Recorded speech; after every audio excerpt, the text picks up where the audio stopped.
হবে আপনাদের অধিকার আদায়ের লক্ষ্যে, আপনাদের আগামী দিনে যে কোনো অধিকার আদায়ের লক্ষ্যে বাংলাদেশ জাতীয়তাবাদী দল আপনাদের পাশে থাকবে। আপনাদের ন্যায়সঙ্গত যে কোনো অধিকার আদায়ের লক্ষ্যে আপনাদের পাশে আমরা থাকবো। এই অঙ্গীকার আজকে বিজয় দিবসে দাঁড়িয়ে করতে চাই। আমরা কিসের জন্য দেশ স্বাধীন করেছিলাম? আমরা কেন দেশ স্বাধীন করেছিলাম? আমরা পরাধীন ছিলাম, আমরা নিষ্পেষিত ছিলাম, আমরা নির্যাতিত ছিলাম, আমাদের কথা বলার অধিকার ছিল না, আমাদের স্বাধীনভাবে বাঁচার অধিকার ছিল না।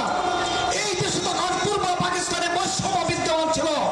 সেই বৈষম্য দূরীকরণের লক্ষ্যে বাংলাদেশের মানুষ যাতে স্বাধীনভাবে বসবাস করতে পারে, স্বাধীনভাবে কথা বলতে পারে, আমার অধিকার যাতে আমি প্রতিষ্ঠিত করতে পারি, সেজন্য আপনারা মুক্তিযুদ্ধ করে দেশ স্বাধীন করেছেন। পরবর্তী দেখেছি স্বৈরশাসকের যুবক পরে বাংলাদেশ থেকে গণতন্ত্র নির্বাচনে গিয়েছে, ফ্যাসিস্ট সরকার